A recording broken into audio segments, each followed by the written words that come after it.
Welcome back to BCN news. పోలీసులు న్యాయం వైపు ఉండాలని తమ క్యాడర్పై ఇష్టానుసారంగా కేసులు నమోదు చేశారని పెదకూరపాడు నియోజకవర్గ ఉమ్మడి ఎమ్మెల్యే అభ్యర్థి భాష్యం ప్రవీణ్ ధ్వజమెత్తారు. వైసీపీ ఓటమి భయంతోనే దాడులకు తెగబడుతుందన్నారు. దాడులు చేస్తున్న వారిపై తగిన చర్యలు తీసుకోవాలని డిమాండ్ చేశారు.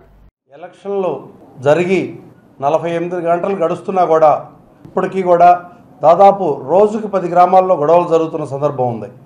వైకాపా నాయకులు, వైకాపా కార్యకర్తలు ఓటమి భయంతో తెలుగుదేశం కార్యకర్తల మీద, తెలుగుదేశం నాయకుల మీద దాడి చేస్తున్న సందర్భం. దాదాపు ప్రతి మండలంలో కూడా రెండు గ్రామాల చొప్పున ఎలక్షన్ 7 గంటలకు మొదలైతే 7:30కే గొడవ చేసిన సందర్భం. వాళ్ళు ముందు రోజే ప్రణాళికాబద్ధంగా వాళ్ళ కార్యకర్తలతో, వాళ్ళ నాయకులతో మాట్లాడి ఉదయాన్నే 7 గంటల నుంచి 10 గంటల లోపు మన ఓటింగ్ అంతా వేసుకుందాం, 10 గంటల నుంచి మనం గొడవలు ప్రేరేపిద్దామని మీటింగ్ పెట్టుకుని మాట్లాడిన సందర్భం ఉందని మాకు వచ్చిన ఇన్ఫర్మేషను. మధ్యాహ్నం 2 గంటలకు అతను వాళ్ళ కార్యకర్తలకు ఫోన్ చేసి కాన్ఫరెన్స్ కాల్స్లో మధ్యాహ్నం 4 గంటల నుంచి 6 గంటల వరకు ప్రతి బూత్ దగ్గర 50 మంది ఉండి గొడవలు చేయమని చెప్పిన సందర్భం. ఎందుకంటే అప్పుడు కౌంటింగ్ సరళి మా పార్టీకి చెందిన వారు మొత్తం ఈవినింగ్ బూతుల దగ్గరకు వచ్చారండి. 4 గంటల తర్వాతే ఓటింగ్కి వెళ్ళడానికి కానీ, అవుట్ ఆఫ్ స్టేషన్ల నుంచి కానీ ఓటింగ్ సరళి చూసుకొని ఆయన ఈవినింగ్ గొడవలు చేయడానికి ప్రేరేపించాడు. అయినా కూడా అవన్నీ తట్టుకొని మా కార్యకర్తలు గొడవలు పడ్డ, ఎదుటివాడు వచ్చి కొట్టినా తిట్టినా సంయమనం పాటించి గొడవ పడకుండా మా కార్యకర్తలను నేను పిలిపించాను. తెలుగుదేశం పార్టీ క్రమశిక్షణ కలిగిన పార్టీ. మా నాయకుడు క్రమశిక్షణ మాకు నేర్పాడు. మేము మా కార్యకర్తలకి, నాయకులకి మేము అదే నేర్పామండి. మా కార్యకర్తలకు ఒకటే చెప్పాం, సాయంత్రం 6 గంటల వరకు ఓటింగ్ అయ్యేప్పటికి ఎవ్వరు ఏది మిమ్మల్ని ఇబ్బంది పెట్టినా కూడా మీరు సంయమనం పాటించండి, తర్వాత ఏదైనా ఉంటే 6 గంటల తర్వాత పోలీసు వారికి కంప్లైంట్ చేసుకుందాం అని చెప్పిన సందర్భం ఉందండి.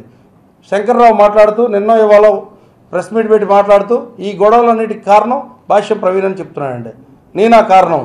నేను వచ్చి నియోజకవర్గానికి 60 రోజులు అవుతుంది. 60 రోజుల్లో ప్రతి ఊరిలో కూడా నీ మీద కంప్లైంటే. గత 5 సంవత్సరాల్లో నువ్వు రావడానికి ముందు 2019కి ముందు ఈ నియోజకవర్గం చాలా ప్రశాంతమైన నియోజకవర్గం. ఇది రైతువారి కుటుంబాలు ఎక్కువగా నివసించే నియోజకవర్గం, ప్రశాంతంగా ఉండే నియోజకవర్గం. పార్టీలు వేరైనా ఎలక్షన్ వరకు ఎలక్షన్ చేసుకుంటారు, తర్వాత ఎవరో కాళ్ళు కలిసిమెలిసి ఉండేవాళ్ళు. కానీ నువ్వు వచ్చినాక 2019లో నువ్వు వచ్చిన తర్వాతే ఈ నీచ సంస్కృతి, ఈ గొడవలు పట్టడం, ఈ కేసులు పెట్టడం, ఇటువంటి సంస్కృతి వచ్చింది. కానీ నువ్వు ఇప్పుడు చెప్తున్నావు నేను వచ్చి 60 రోజులైతే నేను గొడవలు పెడుతున్నా అని చెప్తున్నావు. ఇదేనా నీ సంస్కృతి?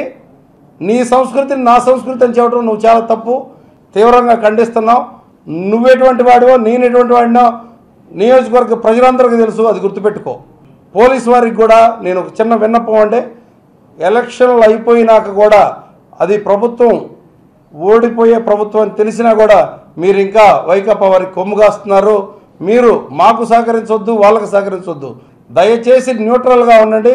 న్యాయం ఎవరి వైపు ఉంటే వారి వైపు ఉండండి. ఇప్పటికి కూడా గ్రామాల్లో మా వాళ్ళు ఇబ్బంది పెట్టి, మా వాళ్ళని కొట్టి అవతల పార్టీ వాళ్ళు వచ్చి కేసులు పెడుతుంటే మీరు కేసులు తీసుకుంటున్నారు. మా వాళ్ళు వచ్చి కేసులు పెడితే కేసులు తీసుకోవట్లేదు. ఇది చాలా బాధాకరం. మీరు దీనికి మూల్యం చెల్లించాల్సి వచ్చింది, గుర్తుపెట్టుకోండి. శంకర్రావు, ఎమ్మెల్యే శంకర్రావు, ఇప్పటికీ అతను ఎమ్మెల్యే కాదండి, అతను పదవి అయిపోయింది. అతను ఇంకా ఎమ్మెల్యే అనుకుంటున్నారో మీరు, పోలీస్ శాఖ వారు, గుర్తుపెట్టుకోండి, అతను పదవి అయిపోయింది. అతను చెప్పిన మాట మీరు వినాల్సిన అవసరం లేదు. భీమవరం అతిరాత్ర మహాయాగం 3వ రోజు 96 మంది ఋత్వికుల వేదఘోషతో ప్రాంగణమంతా మారుమోగింది. ఒక్కొక్క అంశంలో ఒక్కో శాఖ, ఒక్కో వేదంతో మొత్తం కార్యక్రమం ఆద్యంతం రసోత్తరంగా సాగింది. భక్తిరస ప్రబంధమైన ఈ యాగాన్ని తిలకించడానికి వేలాది మంది భక్తులు తరలివచ్చి యాగంలో పాల్గొన్నారు. దేవతలను ఆరాధించడం కోసం సుబ్రహ్మణ్యేశ్వర స్వామిని ఆహ్వానించడం, అదేవిధంగా 6 రోజులు సుబ్రహ్మణ్యేశ్వర స్వామి ఆహ్వానం జరుగుతుందని వెనువెంటనే దేవతలు ఈ ప్రాంగణంలోకి వస్తారనే సంకల్పంతో యాగం ప్రారంభమైందన్నారు. చివరిగా అశ్వపరిణయం ప్రదక్షిణ కార్యక్రమంతో ఈ రోజు యజ్ఞం సంపూర్ణమైందన్నారు. రాజ్యసభ మాజీ సభ్యురాలు తోట సీతారామలక్ష్మి, ఉండి ఎమ్మెల్యే మంత్రి రామరాజు, భీమవరం మాజీ ఎమ్మెల్యే పులపర్తి రామాంజనేయులు, విశ్వ హిందూ పరిషత్ నాయకులు జవ్వాది సుబ్బారావు, ఎస్ రమేష్ జ్యోతి వెలిగించి ఋత్వికులచే మంగళాశీర్వచనం పొందారు. ఈ కార్యక్రమంలో పలువురు ప్రముఖులు పాల్గొన్నారు.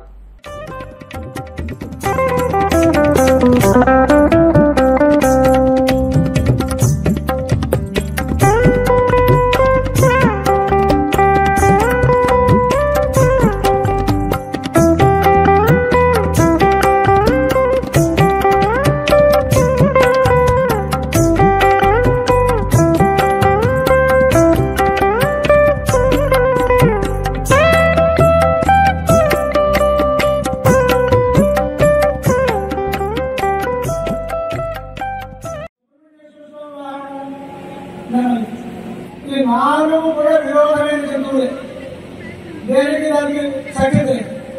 వీళ్ళందరి దగ్గర ఆభరణాల కింద పాములు మెడ ఉంటుంది. ఇంతమంది ఈ దేశంలో ఉంటే ఈ ప్రాంతంలో మన గారికి యజ్ఞం చేయాలని సంకల్పం కలిగింది. ఆ యజ్ఞానికి యాగానికి తేడా ఏమిటి అంటే ఇక్కడ మండపరాధంలో ఆమోదాలు మీకు కనపడుతున్నాయి. ఇక్కడ అక్కడికి వెళ్ళేవి మీకు గుర్రాలు, ఒక గాడిద, ఆవులు, మేకలు, ఎడ్లబండి ఇవన్నీ ఉంటాయి. అది యజ్ఞం. ఇవాళ చాలా మంది చెప్తారు పలానా చోట సుదర్శన యజ్ఞం జరుగుతోంది, అదే రామయజ్ఞం. అందులో కూర్చున్న దంపతులు ఈ 11 రోజులు ఏమీ అలా కూర్చుంటారు. ఇలా ముఖ్యేశ్వరుడు అవసరం చూడొచ్చు. అంటే 1-2 వేలు లేదు. యజ్ఞం అనేటువంటిది 11 రోజులు సర్వసామాన్యంగా వాళ్ళని పిలిస్తే రావడం చాలా కష్టం. ఎందుకంటే వాళ్ళు కూడా వెళ్ళిన సెటిల్ చాలా మంచి కుటుంబాలు. రోజు వాళ్ళకి అగ్రహారాలు డబ్బు ఉంది రావడమే కాదు, రోజు ఇంట్లో అగ్రహారాలు జరుగుతాయి. ప్రతి ఇంట్లోనూ పోయి ఏ ఇంట్లో చూసినా 2 వీధులు ఎదురుగా తుమ్మారు. అందరూ కూడా అడిగిన పిల్లల దగ్గర నుంచి స్నానం చేస్తారు. అటువంటి సంస్కృత గ్రామం నుంచి మహామార్కెట్ వెంకటేశ్వర 40 కుటుంబాలు వచ్చాయి. ఇది చాలా ఖర్చుతో కూడుకున్నటువంటి విషయం. సమయం పరమేశ్వరుని కృష్ణాన్ని చాలా 3 మాసాల నుంచి చాలా కష్టపడి మన రంగసాయి గారు, వెంకటరాజు గారు, రంగరాజు గారు వీళ్ళందరూ కూడా మన సమయాలతో కూడా ఉండి ఈ కార్యక్రమం 3వ రోజు ఈ సమయం దాకా వచ్చేటువంటి ప్రయత్నం చేశారు. ఇందాక మన మాటలో చెప్తున్నాం, రోహిణి కార్తీలో వర్షం పడేటువంటి నిన్న పొద్దున్న చినుకులు పెట్టాయి. ఇవాళ కూడా చినుకులు పెట్టి కొంచెం చల్లగా ఉంది. మంత్రాలకి చెత్తగాలు రాదంటే చెత్తగాలు కడతో పోసుకోవాలి, మంత్రాలతో వర్షాలు పంపించుకోవాలి, కావలసిన ఫలాలు పొందాలి. అంటే పరిజ్ఞాన వేదం చెప్పాడు, పరిజ్ఞాన ఔషధపత్యం దారిద్ర్యా అని. అంటే యజ్ఞం ఫలవంతం అవుతోంది ఏమి సూచన. అందుకని మీరు అందరినీ కూడా ఆయనకి సహకారంగా ఆర్థికంగా అన్ని రకాలుగా. పల్నాడు జిల్లా గురజాల నియోజకవర్గంలోని పలు గ్రామాల్లో హింసాత్మక ఘటనల దృష్ట్యా గత 2 రోజులుగా గ్రామాల్లో కార్టన్ సెర్చ్ నిర్వహిస్తున్నామని పల్నాడు ఎస్పీ బిందు మాధవ్ అన్నారు. ఈ కార్టన్ సెర్చ్ నిర్వహించే సమయంలో పిన్నెల్లి గ్రామంలో 50 పెట్రోల్ బాంబులు, నాటు బాంబులు, వేటకొడవళ్లు, గొడ్డళ్లు లాంటి మారణాయుధాలను స్వాధీనం చేసుకుని 3 అరెస్ట్ చేశామన్నారు. పెట్రోల్ బాంబులు తయారు చేసే వారిని వదిలేది లేదన్నారు. నిందితులను అదుపులోకి తీసుకుని కఠినంగా శిక్షిస్తామని హెచ్చరించారు. అల్పపీడన ద్రోణి ప్రభావంతో ఏపీలోని పలు ప్రాంతాల్లో భారీ వర్షాలు కురుస్తున్నాయి. ప్రకాశం, బాపట్ల జిల్లాల్లో ఎదురుగాలులతో కూడిన వానలు పడుతున్నాయి. ఒంగోలు రూరల్ మండలంలో 2 గంటల పాటు కుండపోత వర్షం కురిసింది. దీంతో ఒంగోలు ఆర్టీసీ బస్టాండ్ కూడలి జలమయమైంది. ఉభయ గోదావరి జిల్లాల్లో మబ్బులు పట్టి చిరుజల్లులు పడుతున్నాయి. ఎదురుగాలుల కారణంగా పలు చోట్ల రహదారులపై చెట్లు విరిగిపడ్డాయి. రాష్ట్రంలో కొన్ని చోట్ల పిడుగులతో కూడిన వర్షాలు కురిసే అవకాశం ఉందని విపత్తుల నిర్వహణ సంస్థ తెలిపింది. మండు వేసవిలో వాతావరణం చల్లగా మారడంతో ప్రతి ఒక్కరూ హర్షం వ్యక్తం చేస్తున్నారు. ప్రజాస్వామ్యబద్ధంగా ఎన్నికల్లో పాల్గొనడం చంద్రబాబుకు ఇష్టం లేదని వైసీపీ రాష్ట్ర కార్యదర్శి లేళ్ల అప్పిరెడ్డి తీవ్రంగా విమర్శించారు. రౌడీయిజం చేసి రిగ్గింగులు చేసి గెలుపొందాలనుకోవడం దారుణమన్నారు. తాడిపత్రిలో పెద్దారెడ్డి ఇంట్లో సీసీ కెమెరాలను పోలీసులే పగలగొట్టడం దేనికి సంకేతమంటూ ప్రశ్నించారు. టీడీపీకి మద్దతిచ్చిన అధికారులపై శాఖాపరమైన చర్యలు తీసుకుంటామన్నారు. జూన్ 4న జగన్ సునామీ వస్తుందని ఆయన ధీమా వ్యక్తం చేశారు. చంద్రబాబు మీడియా ముందుకు వచ్చి ఎందుకు మాట్లాడటం లేదని ప్రశ్నించారు. ఆయన వ్యవస్థలను మేనేజ్ చేసే కుట్రలతో చంద్రబాబు బిజీగా ఉన్నారంటూ విమర్శలు గుప్పించారు. అసలు ఎటుపోతా ఉంది పోలీస్ వ్యవస్థ? ఎవరి ప్రయోజనాల కోసం మీరు పనిచేస్తున్నారు?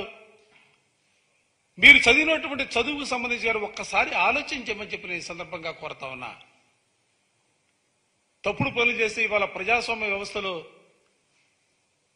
ఏ విధమైనటువంటి ఫలితాలు ఉంటాయో చూశారు. పల్నాడు ఎస్పీ సస్పెండ్ చేశారు, అనంతపురం ఎస్పీని సస్పెండ్ చేశారు, తిరుపతి ఎస్పీని ట్రాన్స్ఫర్ చేశారు. అసలు ఇది ఒక ఎన్నికల్లో జరిగినటువంటి సంఘటనలకు సంబంధించి అధికారులు సస్పెండ్ చేయటం, ట్రాన్స్ఫర్ చేయటం అనేది సిగ్గుగా అనిపించట్లేదా? కేంద్రం నుంచి వచ్చాడు Deepak Mishra, police observer, retired IPS officer. ఆయన కనుసన్నల్లో మొత్తం ఇదంతా కూడా ఆయన కనుసన్నలోనే మొత్తం జరిగినటువంటి పరిస్థితులు కూడా నిన్ననే ఎన్నికల కమిషన్ గారికి, గవర్నర్ గారికి అందరికీ కూడా మేము మెమోరియల్ కూడా ఇవ్వడం జరిగింది. ఇవాళ వైఎస్ఆర్ కాంగ్రెస్ పార్టీ కోరుకుంటుంది కానీ ఈ రాష్ట్రంలో ఒక ప్రశాంతమైనటువంటి వాతావరణం ఉండాలని మా ముఖ్యమంత్రి జగన్మోహన్ రెడ్డి గారు ఆశపడతా ఉన్నాడు. ఆ రీతిగానే ఇవాళ రాష్ట్రంలో ఉన్నటువంటి వైఎస్ఆర్ కాంగ్రెస్ పార్టీ శ్రేణులన్నీ కూడా తెలుగుదేశం వారు ఎంత కవ్వించినా ఎంత దాడులకు పాల్పడినా కూడా మేమందరూ కూడా సమయం పాటిస్తా ఉన్నాం. మా సమయాన్ని కూడా మీరు అస్మత్తుగా దయచేసి భావించొద్దని కూడా పార్టీ వేదిక నుంచే తెలుగుదేశం శ్రేణులు అందరినీ కూడా హెచ్చరిస్తా ఉన్నాం. ఇవాళ మీరు చేసే దాడులు ఎవరి మీద చేస్తా ఉన్నారు? గ్రామాల్లో చూసినప్పుడు ఎస్సీలకు సంబంధించి కానీ ఎస్టీలకు సంబంధించి కానీ బీసీల మీద కానీ మైనార్టీలని టార్గెట్ గా చేసుకుని, ఎందుకంటే ఈ వర్గాలన్నీ కూడా వైఎస్ఆర్ కాంగ్రెస్ పార్టీకి అండగా నిలబడ్డాయి. జగన్మోహన్ రెడ్డి గారి నాయకత్వాన్ని కోరుకున్నారనే భావంతోనే ఇవాళ మీరందరూ కూడా ఈ వర్గాల్ని టార్గెట్ చేసి మీరందరూ కూడా దాడులకి వాళ్ళపైన దాడులకి ఇవాళ మీరు ముందుకు సాగుతా ఉన్నారు. ఇవాళ 5 సంవత్సరాలు ముఖ్యమంత్రిగా పరిపాలన చేసిన తర్వాత కరోనా లాంటి కల్లోలం 2 సంవత్సరాలు ఈ రాష్ట్రాన్ని పీడించినప్పుడు కూడా ఈ రాష్ట్రంలో బహుశా దేశంలో ఎక్కడా కూడా లేని విధంగా పేదలకు సంబంధించినటువంటి అనేకమైనటువంటి సంక్షేమ కార్యక్రమాల్ని అనేకమైనటువంటి పథకాల్ని ప్రజలకు అందించడం ద్వారా ఇవాళ ముఖ్యమంత్రి అంటే ఎలా ఉండాలనే భావన ఆలోచన వచ్చినప్పుడు కూడా జగన్మోహన్ రెడ్డి గారి మాదిరిగా ముఖ్యమంత్రి ఉండాలనే ఆలోచన ఆంధ్ర రాష్ట్రంలో కాదు దేశంలోనే ఉన్నటువంటి పరిస్థితుల్లో ఎన్నికల ఫలితాలు రాబోతా ఉన్నాయి. రోల్ మోడల్ కాబోతా ఉంది ఆంధ్ర రాష్ట్రం. సువర్ణ అక్షరాలతో లిఖించే రీతిలో ఫలితాలు రాబోతా ఉన్నాయి. రేపు 4వ తారీఖున రాబోయే ఫలితాలు. ఎందుకంటే ఇది పేదలకు సంబంధించినటువంటి జగన్మోహన్ రెడ్డి గారు సింగిల్ గా ఒకే ఒక మాట, నా వల్ల నా ప్రభుత్వం వల్ల మీకు మంచి జరిగిందని భావిస్తేనే మాకు మా ప్రభుత్వానికి మద్దతు ఇవ్వమని పాజిటివ్ ధోరణిలో ఓటు అడిగినటువంటి సందర్భం దేశంలో కూడా ఎక్కడా కూడా లేదు. రాష్ట్రంలోనే మొట్టమొదటిసారిగా చూసినటువంటి పరిస్థితులు. అందుకే ప్రజలందరూ కూడా పాజిటివ్ మూడ్తో ఇవాళ జగన్మోహన్ రెడ్డి గారి నాయకత్వాన్ని కావాలని కోరుకొని గంటల తరబడి లైన్లో నిలబడి ముఖ్యంగా మహిళలు కూడా పెద్ద ఎత్తున తరలి వచ్చి ఎన్నికల్లో ఓటు వేసినటువంటి పరిస్థితులున్నాయి. అందుకే నేను ఇప్పటికి కూడా వైఎస్ఆర్ కాంగ్రెస్ పార్టీ శ్రేణులందరికీ కూడా విజ్ఞప్తి చేస్తా ఉన్నాం, సమయం పాటించండి.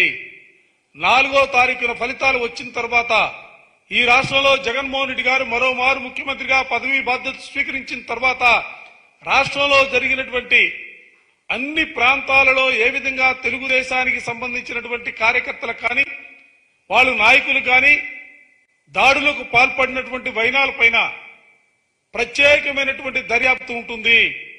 దాంతో పాటుగా అధికారులు ఎవరైతే తెలుగుదేశానికి వత్తాసుగా తెలుగుదేశానికి మద్దతుగా ఉన్నారో వారిపైన కూడా శాఖాపరమైనటువంటి దర్యాప్తు ఉంటుంది. ఎవరైతే ప్రజాస్వామ్య విలువలను మంట కలిపారో వారందరిపైన కూడా దర్యాప్తు చేయించి కఠినమైనటువంటి చర్యలు తీసుకోబోతున్నామన్న అంశాన్ని కూడా ఈ సందర్భంగా. వార్తలు ముగించే ముందు ముఖ్యాంశాలు మరోసారి. కాకినాడలో పోతులూరి వీర బ్రహ్మేంద్ర స్వామి ఆలయంలో సజీవ సమాధి ఆరాధనోత్సవం. పూజా కార్యక్రమాల్లో పెద్ద సంఖ్యలో పాల్గొన్న భక్తులు.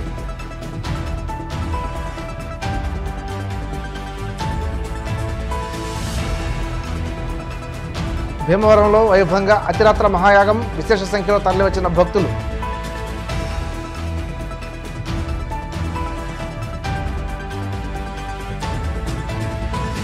శ్రీ కాళహస్తీశ్వర దేవస్థానంలో గురు దక్షిణామూర్తికి ప్రత్యేక అభిషేకాలు. స్వామిని దర్శించుకుని తరించిపోయిన భక్తజనం.